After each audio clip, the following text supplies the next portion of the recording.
ao quarto Quarto. episódio do podcast Saúde Sem Evidência. A minha convidada de hoje é portuguesa e fala-nos dos Açores. É a doutora Filipa Rebelo e, sem mais demora, vou fazê-la entrar. Bem-vinda, doutora, e obrigada por ter aceito o meu convite. E eu queria que começasse por se apresentar, porque sei que a doutora não atuava propriamente no estilo de medicina que atua hoje em dia, certo? Certo. Portanto, eu sempre gostei muito da área da medicina preventiva, da educação e capacitação para o utente. Por isto, durante a minha escolha médica, o meu percurso, tive que escolher depois a especialidade e optei pela medicina geral e familiar por isto mesmo, porque era uma especialidade mais abrangente, com uma abordagem Claro. holística. Acompanhávamos o utente ao longo da vida, quer em doença aguda, quer em doença crónica. Havia também momentos de educação e capacitação para a saúde, portanto, na altura não houve dúvidas nem escolha. Claro. Fiz então o meu percurso, não é? Terminei a especialidade em 2019, mas efetivamente chegou um ponto de viragem em que eu percebi que talvez de medicina preventiva estava a fazer muito pouco, porque focava mais nas doenças, nos indicadores e acabava por ter limitação no tempo de consultas e então dava dicas soltas, deve fazer exercício físico ou deve comer melhor. Mas quer dizer, esse tipo de intervenção não tem um impacto positivo no utente. Naquele dia ele Claro. ouviu, mas depois chega a casa, se não tem um plano, acaba Exatamente, por nunca esquecer. mais. Exato, e as doenças complicavam, surgiam as tais complicações, a gente ia à gestão de medicação e sentia que estava aqui numa bola de neve e que efetivamente teria que mudar. E foi assim que surgiu a medicina de estilo de vida, a abordagem mais funcional e integrativa. Comecei a estudar, comecei a mudar algumas coisas na minha prática médica e efetivamente surtia efeito.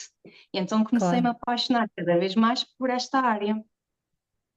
Exatamente, que é a tal medicina que vocês falam, medicina preventiva, digamos assim, Exato, uma medicina exato. muito mais focada No nos hábitos utente, de não é? vida do paciente, Uhum. e não tanto no sintoma e no remédio.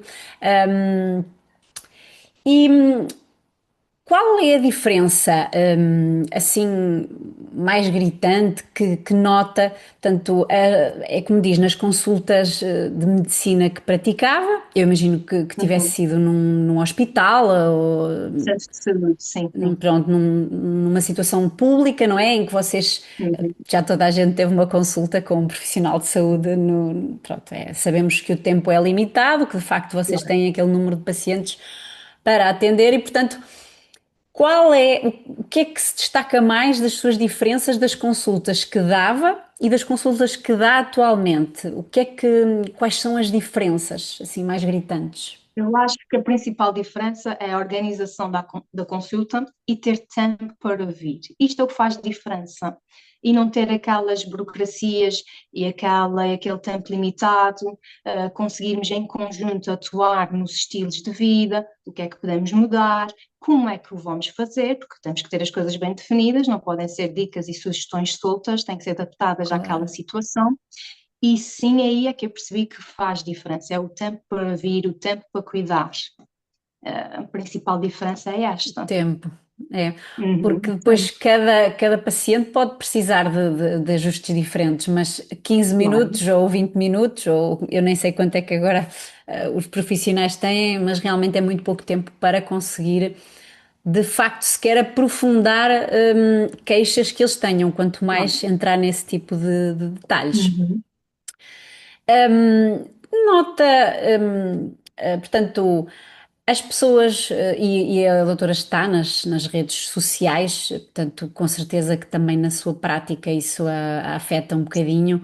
Hum, Principalmente quem entra esta via do estilo de vida, da medicina mais Uhum. preventiva, acabam por haver muitas correntes que ultimamente temos, eu não sei como lhe chamar, mas às vezes parecem um pouquinho tribos, De manadas, assim, informação, exato. que de facto vão para um extremo ou para outro extremo. E eu nem vou entrar aqui em grandes assuntos específicos, mas realmente há muitas pessoas que seguem esse tipo de trends e de coisas mais extremistas, A longo prazo, o que dizer às pessoas que seguem essas trends, e qual o impacto que podem ter, na sua saúde este tipo de comportamentos, que às vezes as pessoas veem determinados experts, os ditos experts, a falar, e que muitas vezes não têm noção que a longo prazo, de facto, pode haver ali algum problema associado. E como é que isto também impacta na sua consulta? Porque eu imagino que a informação é muito Uhum, dinamizada, que as pessoas claro, cheguem à claro. sua consulta e por vezes já pensem até que sabem mais que a doutora, não é? Ah, aqui em Portugal é muito curioso porque temos uma baixa literacia em saúde. A verdade é essa, o que os estudos nos dizem é isto, está bem? E efetivamente houve um estudo feito em Portugal em que dizia que 65% da população portuguesa tinha um nível suficiente, 22% um nível problemático e 7,5% um nível adequado. Portanto, por vezes é muito difícil trabalhar com uma população com baixa literacia, que a probabilidade de ser influenciado por outro tipo de conhecimento, à partida será maior. Isto Claro. depois cabe ao profissional de saúde, em consulta, desconstruir mitos, desconstruir informação, e mostrar a evidência científica, e é cansativo, por vezes. Mesmo às vezes até entre colegas já acontece. Pronto, eu penso aqui que o principal foco é sempre capacitação e educação para o utente, informal, de forma a que ele possa tomar decisões mais conscientes sobre a sua saúde, com base na evidência científica mais atual. Há ainda um longo percurso a ser feito, é verdade, mas a principal responsabilidade cabe aos profissionais de saúde. É uma batalha longa, mas recompensadora, porque efetivamente a literacia em saúde pode sim salvar vidas. E o que eu penso é, aquele utente que está à minha frente também vai ser um veículo de informação, não é? Para a família, para os colegas de trabalho, para os amigos, e então é bom que eles tenham informação suficiente para que possa transmitir também a forma mais adequada.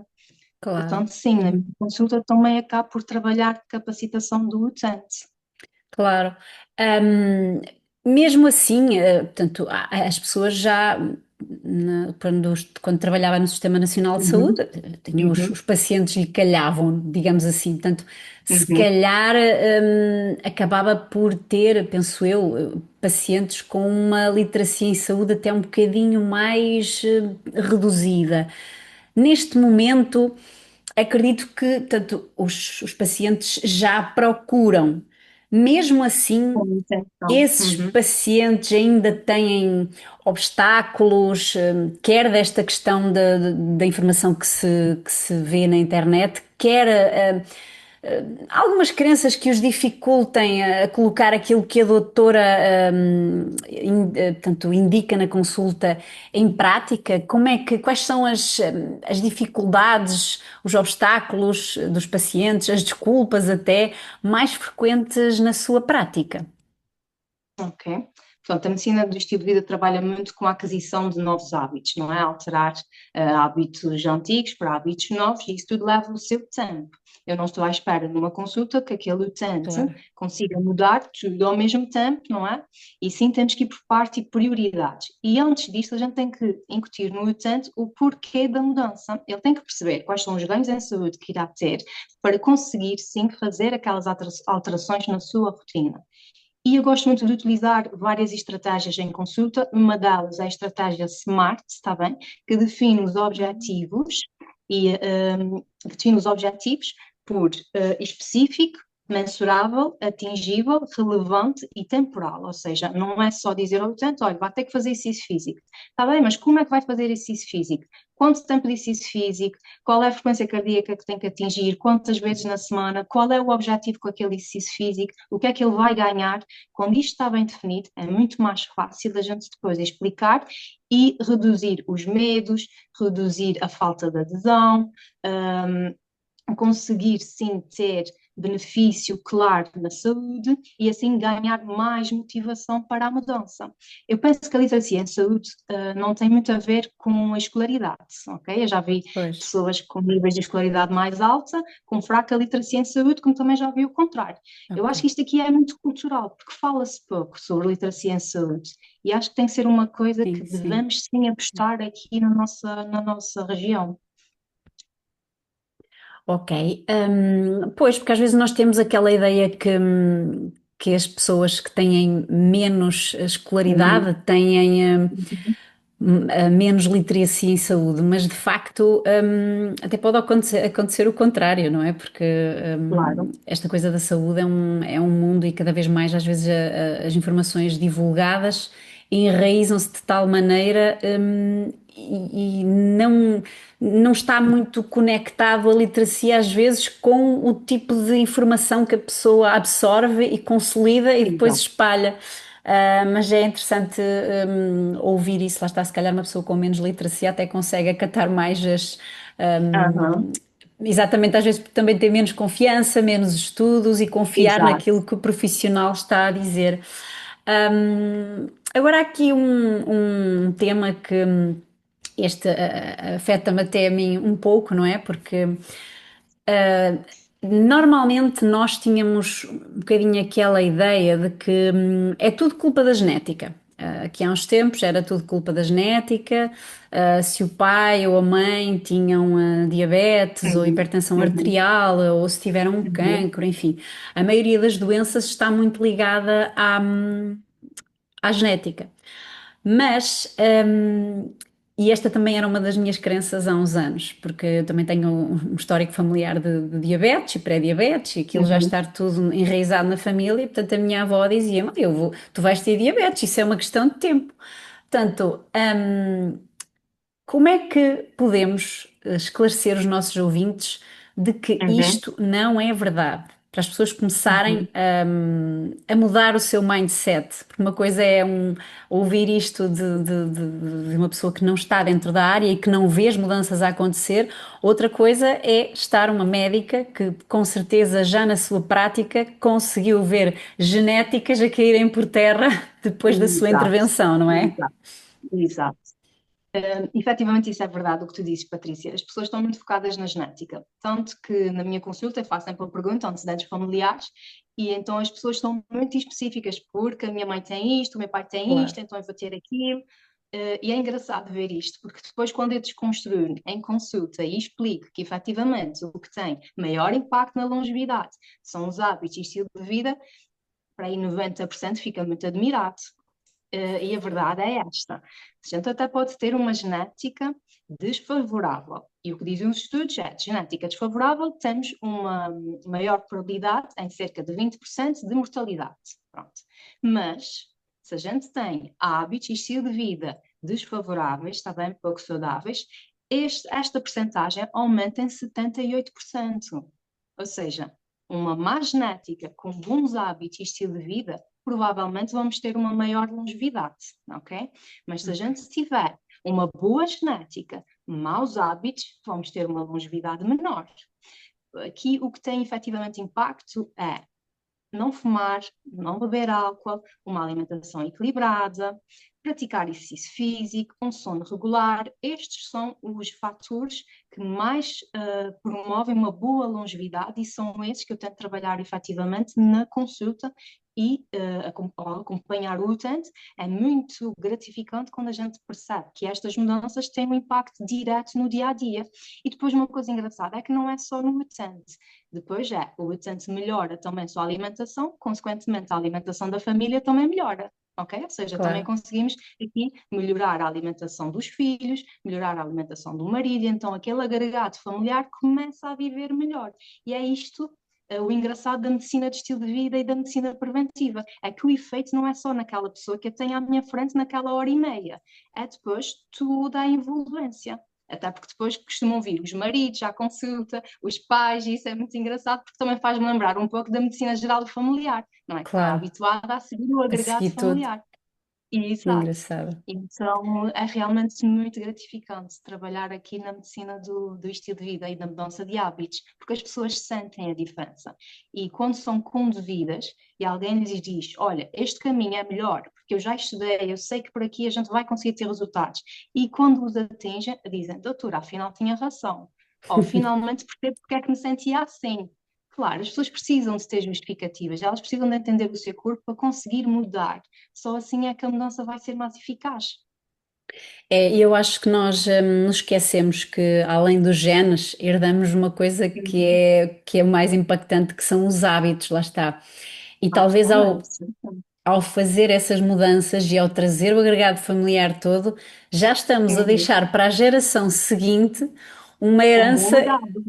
Exato. Exatamente, em termos de hábitos que, pronto, já estamos a deixar a genética e a parte dos hábitos que será Claro. uma coisa importante a trabalhar. Porque, como já vimos, são os hábitos e o estilo de vida que vão aumentar a longevidade e não propriamente a genética, não é? Lá pelo tanto, Exatamente, ter os dois pais com diabetes mellitus tipo 2, que é normalmente associado a maus hábitos em saúde, não é?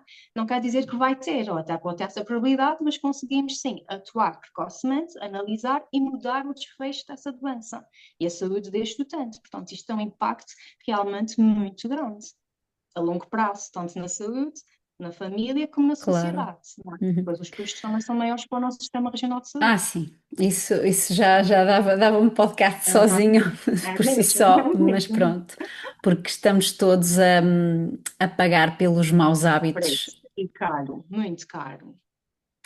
Mas pronto.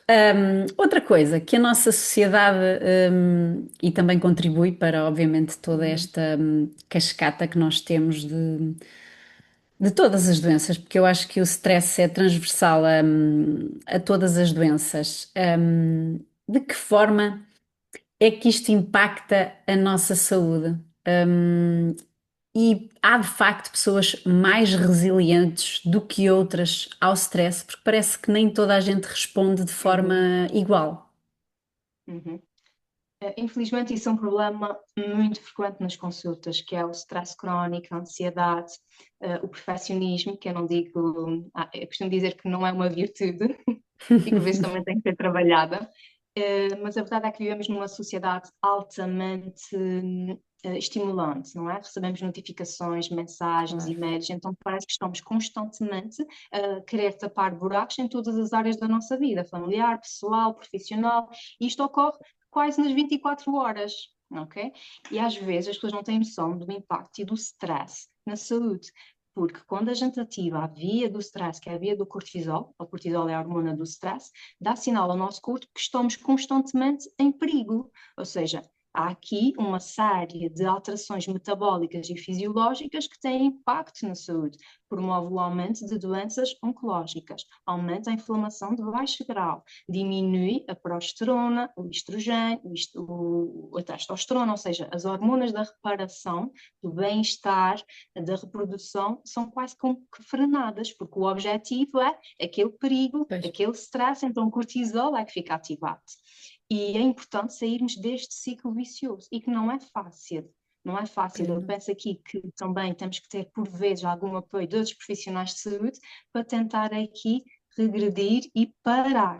É difícil em consulta, às vezes, as pessoas arranjarem tempo para o autocuidado. Têm a família, têm os filhos e às vezes é preciso fazer, sim, uma organização, às vezes semanal ou diária, para que a pessoa perceba, ok, nesse espaço eu consigo ter 10 minutos para mim, seja para fazer exercício físico, meditação, ou ler, ou até dar uma volta ao jardim, para conseguir diminuir esses níveis de stress. Nem toda a gente tem aquela personalidade mais ansiosa, ou nem toda a gente tem mais propensão para ter stress, se isso é que existe.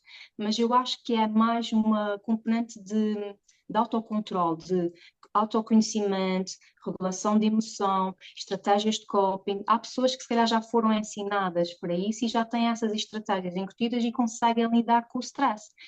mais facilmente.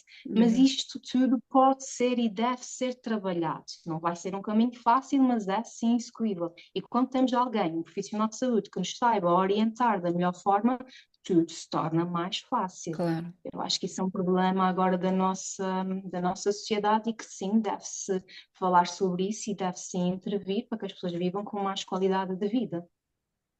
É, porque muitas vezes, e sobretudo, eu vou falar agora um bocadinho de nós, mulheres, a Uhum, doutora é mãe, tem o seu trabalho, uhum, sabe com certeza como é que é. Hum, Às vezes, as rotinas, tudo, muitos de nós, felizmente, conseguem ter alguma ajuda, algum suporte familiar. Mas, sobretudo aquelas mães que têm que fazer tudo sozinhas, rotinas da casa, os filhos, as refeições, os trabalhos, apetece largar tudo, jogar a toalha ao chão e, epá, agora cuidem de mim. E se calhar há algumas pessoas que até manifestam doenças e sintomas.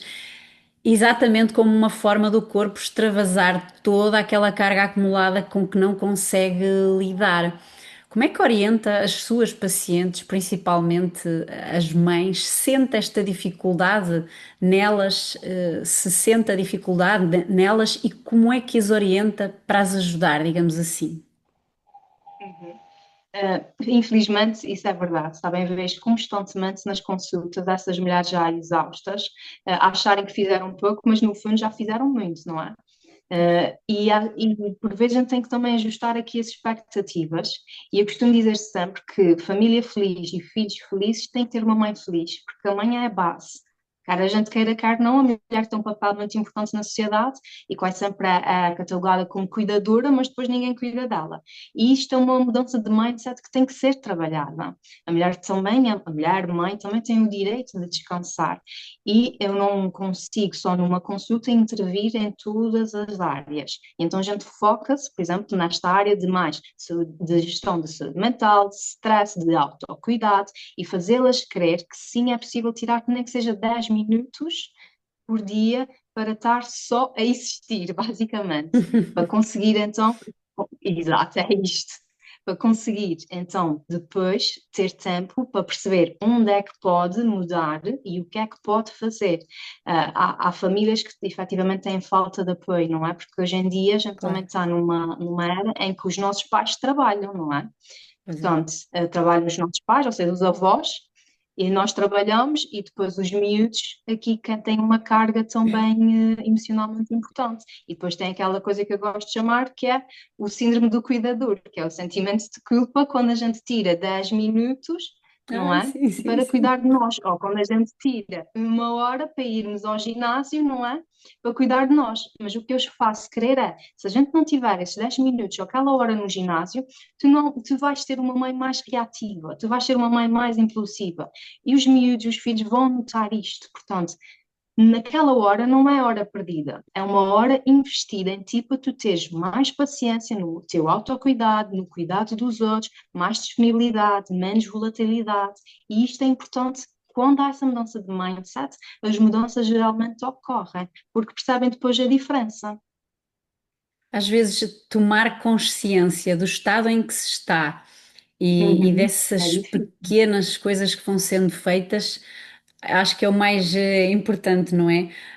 Porque nós temos a Uhum. capacidade de começar a raciocinar de outra maneira quando temos noção do que está a Exato. acontecer à nossa volta e de que podemos ser veículo para a mudança da família toda. Mas de facto é um problema, é o síndrome, o que estava a falar agora, nós tiramos um bocadinho para ir a algum lado Exato. e, enfim, até Exato. mesmo quando vamos de férias e temos tudo programado, acaba sempre por, e Uhum. se deixamos filhos e tiramos um bocadinho para o casal, digamos assim, que é uma coisa que eu nos O últimos anos casal. até comecei a Exato. fazer com o meu marido, que acho importante. Isto, claro, cada um tem que identificar dentro da sua realidade, Claro, mas a claro. verdade é Adaptar que, a cada família. exatamente, a verdade é que há sempre uma sensação de que é muito bom ir, mas há sempre aquela sensação de culpa, de epá, temos que começar a abandonar isso, porque de facto é muito revigorante nós podermos tratar de nós e estar só a existir. Como a doutora referiu, faz muito bem voltarmos a sentir que não somos só mães e cuidadoras. Estas situações Mais, todas diárias que referimos aqui, de stress, de má alimentação e depois muitos outros fatores, não é? Também que com certeza terá casos, não é só a alimentação, que de facto há ali problemas de base a tratar, levam a um sintoma que eu identifico em muitas mulheres, que é a queda de cabelo. Acho que uhum, é dos primeiros sintomas, quando alguma coisa não está. Há muitos outros sintomas, não é? Eu, ao longo dos podcasts, tenho vindo aqui a falar. Hoje, queria focar um bocadinho neste, que acho que ainda não falei com ninguém sobre isto. Já falámos da obstipação, de outro tipo de problemas, mas realmente nas uhum. mulheres é que um sintoma que algo não está bem. É normal haver algum tipo de queda de cabelo na altura do ano, porque às vezes já há aquelas pessoas que dizem, ai, a queda da folha é normal, o cabelo cair e mais não sei o quê. Hum, Quando é que é normal, se é que é, e quando é que nos devemos preocupar com isto e procurar, enfim, alguém para avaliar? E se pode dar aqui alguns conselhos de base, embora o ideal seria as pessoas, se Uhum. estão com queda de cabelo, contactarem alguém, não é? Mas se pudermos dar aqui algumas ideias às ouvintes para começarem a trabalhar nisso, o que é que a doutora tem a dizer sobre este tema? Efetivamente, a queda de cabelo, unhas quebradiças, são queixas frequentes na consulta. E a queda de cabelo é multifatorial e é preciso a gente sim estudar esses fatores e perceber efetivamente o que é que os pode estar a causar.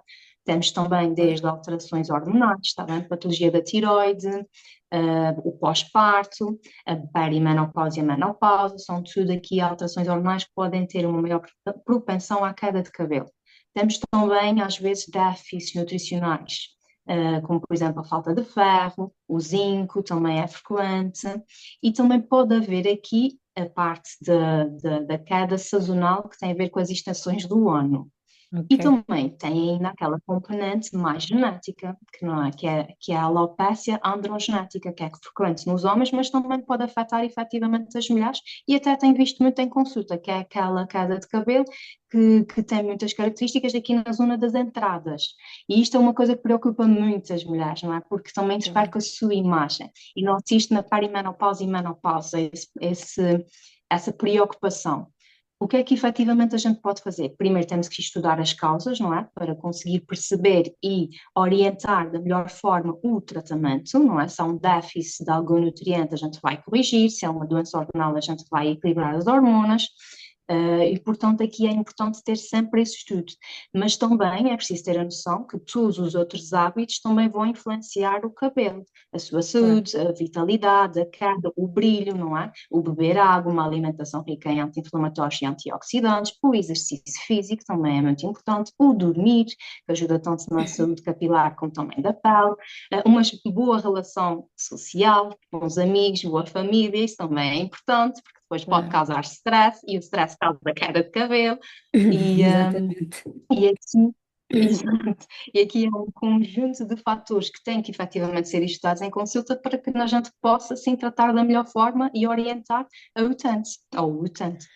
Pois, porque muitas vezes as pessoas acabam por recorrer àqueles tratamentos mais tópicos e Exato. aqui eu acabei por estar numa situação dessas aqui há Uhum, uns anos, uhum, antes de descobrir a medicina integrativa, em que realmente uhum, tinha muita queda, consultei uns dois ou três dermatologistas, alguns especialistas em tricologia, uhum. enfim. E a Exato. resposta acabava por passar muito pelos tratamentos tópicos. Ou seja, e Uhum, cada vez mais eu percebo que a nossa beleza vem mais do interior do que propriamente do que nós possamos estar a aplicar, porque eu aplicava imensos produtos, não vou estar agora aqui a citar os uhum, nomes, mas eu não via grande diferença. Portanto, e lá está, eu consigo identificar o erro. Estava tudo errado, os hábitos estavam errados, a uhum. alimentação, o sono, o stress. Portanto, o ideal é as pessoas equilibrarem tudo, o que a Trabalhar na doutora base, não é? acabou de falar, o que a Exato. doutora acabou de falar, e caso depois de trabalhar isto tudo, admitindo que pudesse haver ali coisas que não estavam a ser bem absorvidas, o stress não estava bem cuidado, enfim, Uhum, se a coisa uhum. continuar a correr mal, aí sim é melhor não andar a inventar muito e procurar alguém que os consiga avaliar, porque lá está, com as causas todas que a doutora citou, não vamos Claro. estar nós a tentar fazer autodiagnósticos em casa, até porque Claro, não temos e os acesso. tratamentos tópicos também têm o seu papel e são importantes. Claro, Mas aqui, lá está, Patrícia, aqui é lá a está, base tem que ser trabalhada, as fundações têm que estar bem. Portanto, para os tratamentos tópicos também surtirem efeitos, não claro, é? Porque efetivamente não há milagres, não é? A gente não pode exatamente, esperar um milagre na saúde, não é? São várias decisões diárias que vão ter um impacto no futuro. E muitas vezes essas mudanças, principalmente no ciclo do cabelo, não é? A gente pode só ter resultados daqui a 6 meses e as pessoas ficam frustradas porque no mês a seguir ainda não têm os resultados. E aqui a gente tem que perceber, e é o que eu digo sempre, claro. mudar hábitos é uma maratona. Eu não estou à espera que façam um sprint, porque isso não existe em saúde. Tem que ser dia a dia, mês Devagarinho. a mês, e os resultados vão vir. Quando são consistentes, a mudança vai aparecer. E às vezes o que eu noto é a falta de paciência, ou seja, querem Ah, tudo para ontem. E não pode ser. Na saúde, as decisões têm que ser tomadas de forma consciente, baseadas em evidência, e também não esperar que os resultados vão mudar do dia para a sim, noite, sim, porque não sim, vão. sim, sim. E muitas vezes as pessoas desistem a meio do caminho, antes de terem os resultados. E têm que perceber que a consistência é que dá resultado. Portanto, continuem a fazer o certo, porque os resultados vão surgir. E Exatamente, depois, quando não surgem, não é? A gente está aqui para avaliar e para orientar e para estudar e para investigar. claro. É essa a beleza da medicina, nem sempre, nem nunca. Esta pergunta é uma das perguntas em que vocês médicos poderão chegar mais ao coração de quem vos está a ouvir. Eu queria que nos desse um conselho, talvez até um conselho, quem sabe, que dá a alguns dos seus pacientes. Uhum, Um, para quem nos está a ouvir e está de facto com um arrastar da saúde, da perda da qualidade de vida, que faça a pessoa mudar assim o seu mindset. Queria que nos desse assim um conselho, para essas pessoas, e um livro. Também um livro muitas vezes também acaba por ser um aconselhamento, porque a pessoa acaba por ler uhum, e integrar ali algumas verdade. informações. Um, para as pessoas que nos estão a ver poderem ficar já com isso de nota e poderem começar a aplicar. Uhum.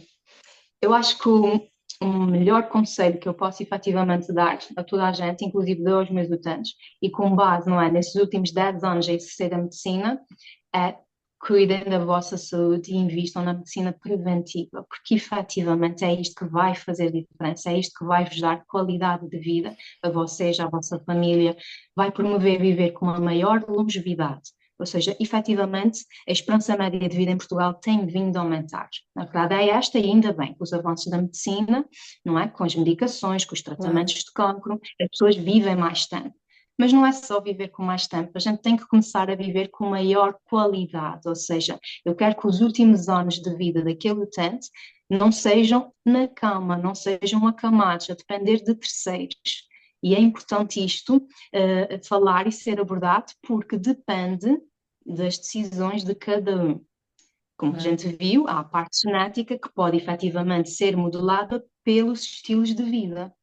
E hoje em dia a gente vive numa sociedade em que toda a gente trabalha. Antigamente tínhamos cuidadores, não é? Os cuidadores informais. Hoje em sim, dia sim, é cada vez mais difícil arranjar um cuidador disponível. Os filhos também trabalham, provavelmente até fora de Portugal. Portanto, nós temos a responsabilidade sobre a nossa saúde e temos que sim começar a ter boas decisões e promover uma longevidade mais ativa, mais saudável. Tem que haver uma revolução da longevidade, basicamente é isto. Combater o idadismo também é muito importante. E isto depende de cada um de nós.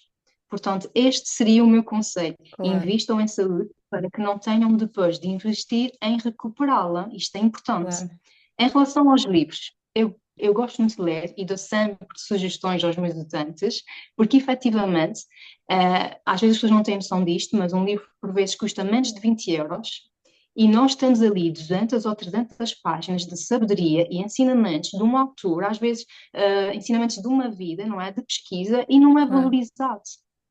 E isto é importante, porque um bom livro pode sim mudar a tua vida. E na maioria dos casos muda. Portanto, eu leio muito, eu dou muitas sugestões, mas se eu tivesse que dar uma sugestão agora no âmbito da medicina da longevidade, medicina Sim. preventiva, seria o livro do Dr. Peter Attia, tá bem? O Outlife. É um livro muito bom, com o qual me Ok. identifico, em que ele descreve o que é a medicina do futuro e o que é que cada um de nós pode efetivamente fazer para melhorar a qualidade de vida. Ok. Este seria um deles, tem vários, mas isso seria outro tema. Sim. Eu acho sim que as pessoas precisam de começar a trazer mais responsabilidade para si, porque nós temos Sim, e isto ouve-se todos os dias.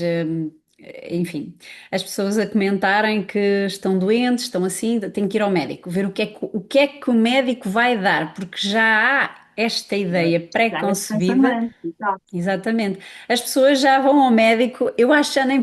Os médicos também, a verdade é que vocês não têm um papel fácil, porque há pessoas que querem uma coisa para tomar, não querem fazer. É como Sim, aquela imagem que anda aí a circular de a fila para o exercício físico e a alimentação exato, saudável. Tem uma pessoa ou não tem ninguém e a outra está cheia de gente que quer só um comprimido. Mas pronto, exato. isso Isso é realmente é comum. uma. É uma coisa Eu que as vou-te pessoas vão contar, ter. Patrícia. Eu vou-te contar. Quando eu comecei a estudar medicina de estilo de vida, uma das primeiras imagens que eu vi da Sociedade Britânica de Medicina de Estilo de Vida era uma torneira aberta e as pessoas a pingar, não é? Porque a bacia já tinha enchido, já estava a pingar para o chão. E então, na imagem, as pessoas estavam todas preocupadas a limpar o chão, para evitar que a água inundasse o pasto. Mas ninguém se lembra de fechar a torneira.